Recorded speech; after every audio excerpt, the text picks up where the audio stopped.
It's showtime. All right. Hey everyone, I'm here with Chris Kimbrough from SKBM. We're at the Zonda MFE conference in Vegas, talking all things multifamily around operations, of course. We'll talk a bit about centralization. Chris's SKBM has put in 450,000 over 450,000 installations, and prior to that, Chris is a Greystar for a couple of years. Before that, CB. Quick intro. Go ahead. Greystar a couple of years before that, something you guys don't want to hear about, and then 6 years at CBRE before that. So I've done both commercial and multifamily real estate, and I'm really passionate about tech, and so that's why I like Guillermo here. Yeah, we got connected to U.S. Prop Tech Council. Shout out again to Amy Pavano for setting that all up. So we're talking about centralization. So some things that what does SKBM do? So we are a prop tech concierge. So we talk real estate to real estate people and figure out kind of what use cases they're trying to solve for, what their issues are, and things, and what their investment strategy is. And then we come up with a prop tech solution for them. And what are you guys best in the world at? Honestly, our installs we're best in the world at, but all of our consultancy is just included. We don't charge extra for consultancy. And so, we talk real estate and we talk tech. When you guys install, you're installing like access control, smart unit locks, leak detectors, smart thermostats. So it's access controls and IoT. And why does and who typically puts it in, the PMC or the owner? Who activates it? Depends. It depends. Okay. Yep. And then why do they do this? What change in their business? So obviously, I'll just summarize. So they're centralizing collection of information, access control, and they're doing it with technology, hardware and software combination. Yep. What is going on in their business that prompts them to embrace change? Well, I think part of it is it's inevitable, right? I think everybody sees the writing, or a lot of people see the writing on the wall at this point, that the adoption of technology in multifamily real estate is going to become table stakes.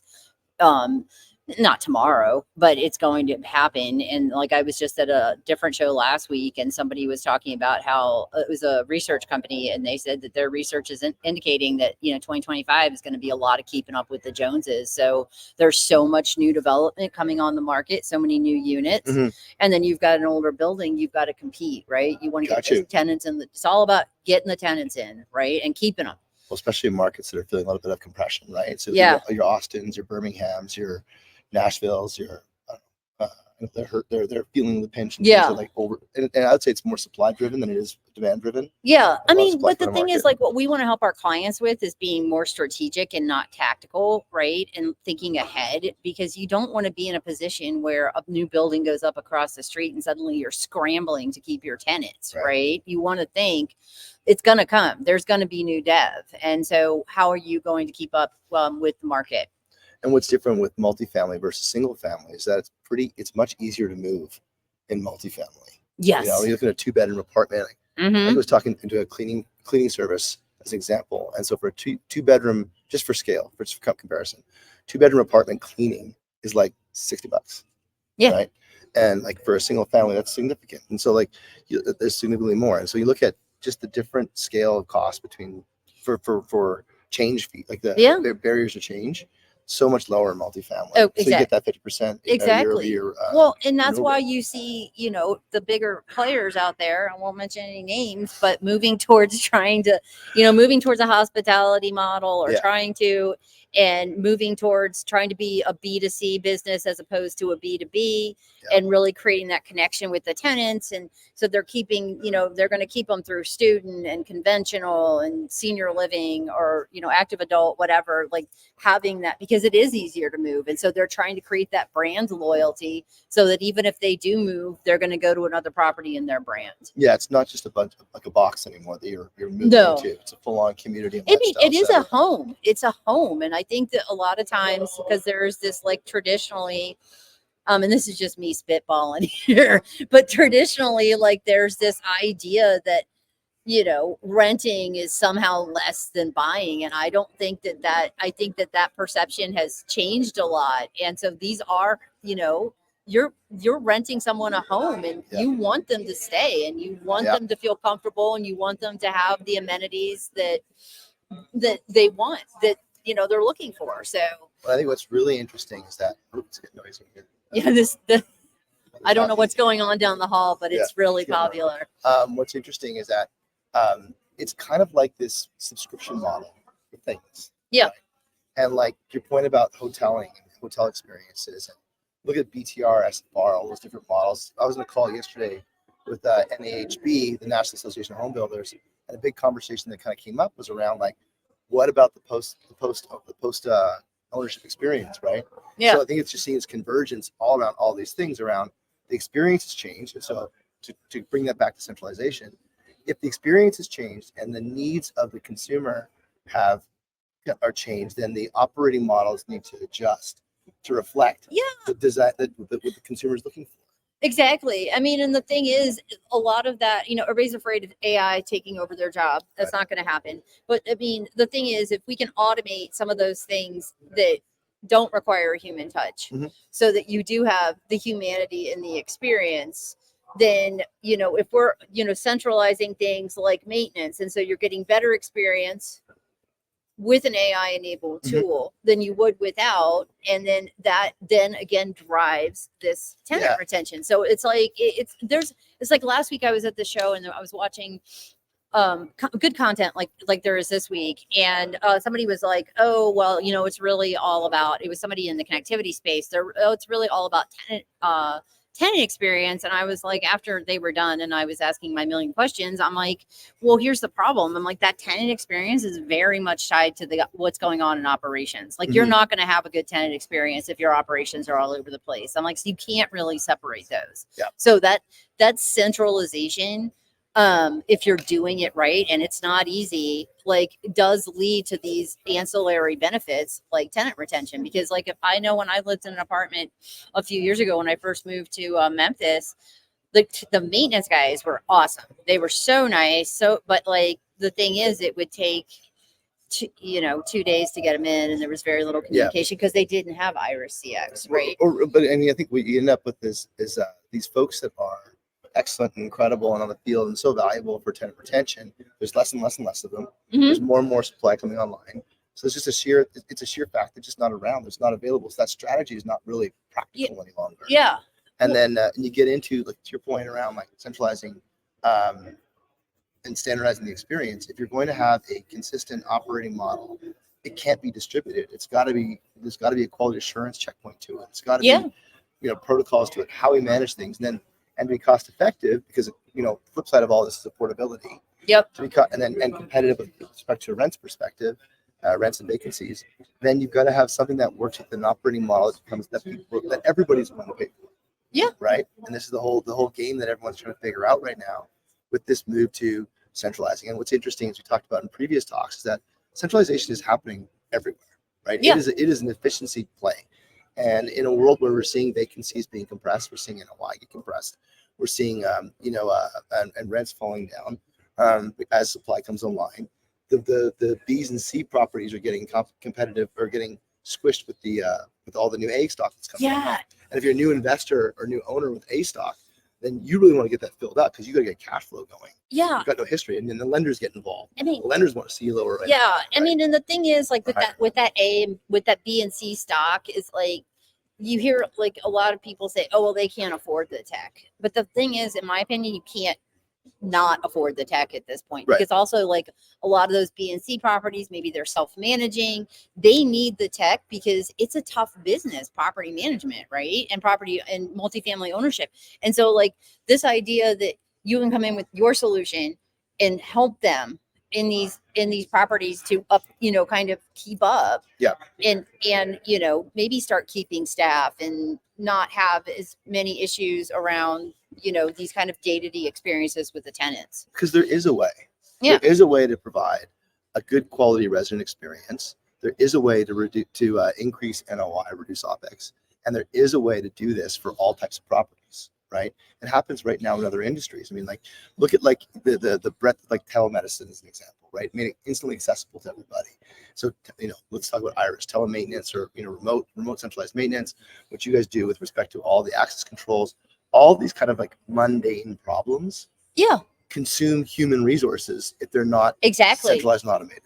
And so, like, person, the friendly handyman that you spoke about, like the maintenance person, that person was doing that kind of work before, just taking them away and spending that quality time with the residents. Yeah. So it's like it's an allocation of resources that's more economically beneficial for everybody. Yeah. Right. For the expert in the site soup in the field, or site tech in the field, the resident, and for the owner, and for the PMC. Yeah. I mean, you said two things there. One is also making your on-site staffs, the maintenance folks, the leasing folks, the community manager, making their life easier, right? Yep. Because you're losing them at record pace. And then the other thing you said is reducing OpEx. And we had talked about this, and I disagreed with you, but then you're right, because you just heard it from a major player last night. But the thing is, like, that NOI calculation, everybody focuses, and this is one of the things I've been preaching. So I can't believe I was arguing with you about this, but well, I was buying it. So, well, no, but the thing is, like, everybody focuses on that increasing revenue piece. So upping rents, doing a tech amenity fee, something like that. But there's all of that reduction in OpEx that's harder to quantify. That I think that's why, we work with PropTech IQ, right? Is because they can quantify some of those savings. Some of those savings. Well, it's really the cost savings as well. And the timing for all this conversation is interesting, because a lot of PMCs, they're getting the budget season right now, and they're reviewing all their budgets proposals. Mm-hmm. And this is a competitive market for PMCs. So, the fee-based revenue that maybe used to be, I'll say, casually available, is no longer casually available. It is a very competitive market. And I was pretty inspired by the conversations we had last night with one of the majors around. It is a consultative approach. They are out there to win the trust and the dollars and the doors from the owners, and they've got to bring innovation to the table. The expectation from PMC now is to show the owner how to run more efficiently, right? Yeah. How to drive a better NOI. Because what was interesting is that some of them are going with no fees. Right? They're competing on different sort of price metrics, and that's creating opportunities for them to present new ways of doing things. Yeah. Because they're putting themselves all in on the profitability of the asset, so the owner chooses them as the operator, right? Oh, I like that. There's a lot of operators out there right now that are looking to acquire new doors, and so if they can get that building, because they can create a higher return of NOI to that owner, then it's going to be a dogfight. I was really inspired by that conversation. Yeah, it's actually, when I was with CBRE, I sometimes I got invited to these like executive level summit things they had, and one of them they had they put together when they were pitching for property management, and that's where I sat in USPM. And so they put together a team that like had all of their specialties, and they had a wheel, and like I sat through training on how to put together a pitch to win property management, and I'm like, man, there's a lot to go into this. Yeah, I mean, it was fascinating. I'm like, and I think if you've got people that are kind of changed, having a paradigm shift on how they're going to win business and property management, then that's going to be really interesting over the next year or so. Because this is the time, right? You look at if you kind of peel back the page of business process outsourcing, right? Yeah. BPOs, right? Where we have the call centers of all these things. Like, ultimately, there's going to have to be an innovation with respect to that business process around maintenance, or just say ops. Yeah. Right? Ops. You guys are specialists in ops. We have, the work that we do is in our ops, but all that ops is going to have to fall under a different operating model. Yep. Instead of a decentralized person on the field, for a couple of reasons. The person typically the decentralized model, in all decentralized model, there's a lack of data that goes back and forth. And a ton of the conversations here today at the Zonda conference is all about how data is driving the new, and what Amy's work does is data drives the whole operating model for these assets. Like, it was a really interesting point that Adrian and Ella made a few weeks back, was around like, you let's say an asset buildings on average worth $70 million, maybe $100 million, say $70 million. You've got a team of 5 people managing that asset, and the standard operating. So, like, imagine if you were to hire an investment portfolio manager to manage $70 million. Like, there'd be a totally different degree of diligence with respect to how that's being managed, operated, and oversight, right? But that just it has felt to be out of reach in the property management side of things. But now the technology is just like going all around it, and solving all these problems to drive the higher NOI, better resident experience. Well, and so if we're seeing this, if you've got a major out there that's reframing or how to pitch property management and how they're going to make money off of it, and you've got a year coming up here where I think we're all expecting kind of a feeding frenzy in terms of dispositions and acquisitions in multifamily real estate. this could be, we might have just come up with a tipping point here. Completely. I think you guys listening out there, you heard it here first, right? You heard it here first. Well, it's going to be interesting because it's competition breeds incredible innovation, new products, new ways of trying to win. And it's going to be I was again, really inspired by the major PMC saying, we've got to go out and win that work or someone's going to take it from us. Yeah. Right. Well, and that's not an option. Well, there was a company I used to work for, and I won't say names, but the CEO used to say, I want people to be at a disadvantage for not doing business with us. There you go. And I think it sounds like the major you were talking to last night, like that's kind of what they're striving for, right? Totally. Like we're gonna go out with a different pitch, and people are either going to buy into it, or they're going to be with us, or they're going to get left behind. And that's the kind of the mentality you've got to have with tech at this point is be strategic, put the money into it, think over time, and then, hopefully that's a winning game. Well, and I think that what's interesting about and I'll put together the owner operator model and then the PMC model. Yeah. Is that these are stewards of $100 million assets. Yeah. And so it's not like a casual game anymore, right? No, I mean, it's about hard dollars, especially when you got there are investors getting cash calls right now because their NOI is below water. Well, right? but see, it's interesting. They are managing these assets. That's why, I don't manage assets, right? That's not what we do. But I do consider myself on some level a fiduciary, right? Because you are these properties are worth tens of millions of dollars, sometimes more than that. I mean, I don't even know what a high-rise building in multifamily in Manhattan is right now. I know I can pick up commercial pretty cheap. Sure. But even if you go to your town, like in Memphis, right? It's all going to have a hurdle rate that's related to the cap. And so if we can reduce the OpEx, then you actually get a multiplier on that data. Yeah. And if you're a PMC or an owner operator that's stewarding their own assets, you're presenting, and you're in budget season right now, you're presenting that back, you're ultimately going to be talking about an increase in valuation of the asset. Yeah. And that's going to be based on an NOI hurdle. And so, when you take a look at those numbers, any sort of approach to using technology to reduce the amount of OpEx within a building, an asset, and have that convert back to better NOI in a world where maybe you can't get new renters right now. Maybe you can't raise rents.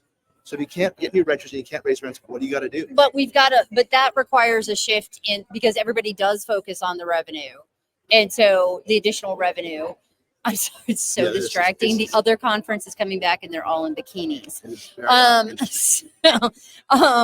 No, but we've got to start getting the data together to show those cost reductions. It gets preached in every smart home deck, X% of reduced energy costs. And I'm like, where's the data? So this is the thing. So one of the things we talked about, it is hilarious. It is actually occurring to people in bikinis online. Okay, so one of the things we promised to the audience is a business case conversation. So getting the data, improving the data. In your experience, when you're talking to your customers, your prospects, your prior life, how is that business case developed? Who's recommending it? Does it start at the regional level, the asset manager? It depends. When you talk about where I used to work, that's a huge organization. Those are two huge organizations. Yeah. So anything that can happen does happen, right? Yeah. You're getting different people at different levels, at least starting the conversation. So sometimes that comes from a community manager, and commercial from a property manager, right? They've got a specific use case they want to solve for. Sometimes that comes from asset management. Like I was working on a project last year where asset management of a big portfolio said, we've got risk problems. We want to install access controls on every single building this year. Okay. Right. So it really depends. And for the audience, asset managers has regional accountability, right? Yeah. Yeah. Oh, an asset manager is, so the easiest way it was explained to me years ago is a community manager or property manager is in charge of maintaining the property in its current state. And the asset manager is in charge of increasing the value of that property. Okay. Got it. Yeah. Okay. So that's what an asset manager does and that's who I've traditionally talked to is asset managers, because they're the ones, but the thing is, if you're talking to an asset manager, you've got to have the data to back up what you're claiming. So let's pretend you're an asset manager. Yeah. And you want to build out this business case. Where do you start? Data. Okay. Data. 100%. So data around the problem. Yeah, it's right? like when So- we were talking about your deck, I was like, you got to put the data up front. Yep. Like here, okay, centralized maintenance, here's Iris CX, and here, here's it's a catch 22 though, because you got to get it out there to get the Yeah, data. I mean, and it could be anything, right? So let's, so we're not self-serving here, like centralized leasing, right? You're an asset manager. You've got a lease manager inside every, let's say you're an asset manager in a region. You've got 6 buildings. There's a leasing manager in every single one. Is that, and you want to make the business case to consolidate to maybe 3 or down to 2 or just maybe 1 person in a central office to manage all 6 buildings. Like, how would you present that business case? How does that get buy-in? This is Q4. How am I going to get buy-in from my team members below me, or my leaders above me to fund centralized motion for That's leasing, that's maintenance, an interesting question, because I'm on a weekly call and all the real estate people on the call keep talking about change management, which is exactly what you're talking about. Yeah. You've got to develop those cheerleaders, Yeah. right, within the organization. You got to talk to all the stakeholders, right? So you've got to talk to the stakeholders, figure out, are you a solution looking for a problem? Yeah. Right? Are you a solution looking for a problem? You've got to identify the problem, and you've got to then make sure you know who your audience is. If you're talking to a community manager, that's a totally different discussion from an asset manager, and that is yet another different discussion from if you're talking to like the ownership. So if like I am an owner. asset manager, right? Yeah. And I've got to create that business case. So one of the things that I've heard is that VPs are going to look for buy-in from the asset and regionals, so that they can get, because they don't want to have a change management blocker. Last thing anybody wants is like an EVP or VP to say cascade down a solution, say everyone's going to buy in on this. Yeah, no, It has a lot of rejection rate, a high rejection rate. So if it starts with the asset manager, so what we're saying, the call to actions for asset managers to look at their business and push up ideas upwards to the people, and start with that, because property management or owner management, it's just a whole bunch of collection of different. Yeah, but that's what you see regionals doing. It's like, that's why, regionals are out talking to they are physically at those properties. Yeah. And so like, I think that job is like an RPM. That's a really difficult job, because you've got to get the buy-in from the site staff and the tenancy, and then you've got to sell that up to asset management. Right. But it's all about, honestly, you've got to define your use case and what you're trying to, what you said to me, what's the goal? Yeah. What's the goal, and what's blocking you from the goal, and how do you get there? Right. But that's where you come to, like, Guillermo and I, like, we do this for a living, right? Time. Well, it's like, I had a conversation a while back around like, buyers, this is probably 2 years ago, I was kind of putting together a thought stream around like buyers need to push back on sellers, and sellers need to be more creative. And the rationale behind it is that to create long-lasting partnerships, we've got to make sure we're not a solution looking for a problem. Yeah. We're actually solving a problem, and that problem is a long-lasting problem. Well, yeah, and the thing is, you just said the word partnerships. We need, like, that's what I always say to people, like potential clients, is like, we want to be your strategic partner, right? We're here to help you. We want to stick with you over time, because everybody's like, somebody said it last week, not FOMO, but FOMO, fear of messing up. And I think there's we're not going to do FOFU. Not today. But there's this fear of messing up. And so people like get jammed, and they like don't want to put it. There's like, everybody wants to be future proof, which is silliness, right? Future flexible, whatever you want to call it. That's fine. But like, you've got to get past this fear of messing up. Or he's like, tech changes so fast. Yeah, it doesn't, right? Like, there are solutions you can put in today, and as long as you're realistic about what the lifespan of that technology is. Yeah. Like, it's like if you're putting in Wi-Fi, that an AP, an access point in your unit is going to last you 5 to 7 years, right? And then it's going to age out. Yeah. And you're going to need to replace it. So I think part of that, like, there's just, you're right. I think that the suppliers need to get more, and I've been saying this for years, they need to understand real estate better in general. They need to be more sophisticated about their pitch. They really need to understand what real estate is trying to solve for, right? And so, the whole solution without a problem is just a huge. And then I've sat through, of course, like a million pitches, maybe not quite that many at this point, but like a lot of it, I'm like looking at, I'm sitting there and I'm like, well, I think this is potentially a really good solution. However, the way it's being articulated to me, it would be pushed on you. It would be pushed at me because there is no one size fits all. That's the other problem. But the thing is, like, the way it's being pitched at me, like, I can't sell that up the chain. Mhm. Like So- it's just not there. So we're kind of consolidate this thread at least. Our thoughts. This isn't like this. This isn't an ironclad cookbook, but our thoughts are that innovation starts at the asset manager level Mhm. because they're the ones that have a regional effect in the pain. Like for example, if you're in Austin and you're feeling pressure on vacancies and pressure on rents, and as that asset manager, it's incumbent on you to think of new ways to get out of that box. Right. Yeah. Unless other than the person who's in charge of the state of Texas, like Texas, it's too diluted at that Yeah. level. But if you're in Austin, it's your job to kind of think about what I'm going to do here, and then rally the people around you, your peers, other asset managers within your company, and move that up. But you've got to get the buy-in from the site staff Right? first. This So is the problem that first, needs to be solved. first is buy-in from the site staff, then it's selling it up, Right. in my opinion. And then suppliers, vendors, our job is to make sure we're framing the business cases and the use cases in such a way that it has a net benefit to the asset manager. Yeah. And then the overall buying audience. I say this to suppliers all the time. I'm like, I need one slide, maximum two. Yeah. But one slide that's what your value prop is. Yeah. One slide, what use case you're solving for, what your value prop is. You know, it's funny. Like I started, Not all words either. as a habit, I've starting meetings with, okay, we're all here today. You know, there's 3 people here, 4 people here.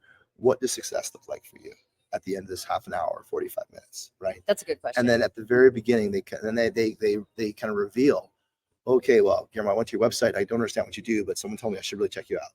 Okay, well, I got to fix the website. Yeah. But like, then okay, and then so then the objective here is to share with them what we do. The context has to be within their Yes. pain they're looking to resolve. And one thing that we're looking for as a business is we're looking for hell yes. So so that's even one level stronger of conviction around the problem that we're solving. See, but your superpower then has to be listening. 100%. Your superpower has to be asking the right questions and listening really hard to the answers. That if you're talking, because otherwise you're going to lose. You go in with, I know how you do. I know how things are done. No, you're like you're dead. You're You're dead. dead, I and they'll think go you're to dead. sleep, and they'll They'll start checking their phone. Yep. Yeah, Jinx. yeah, you got that one.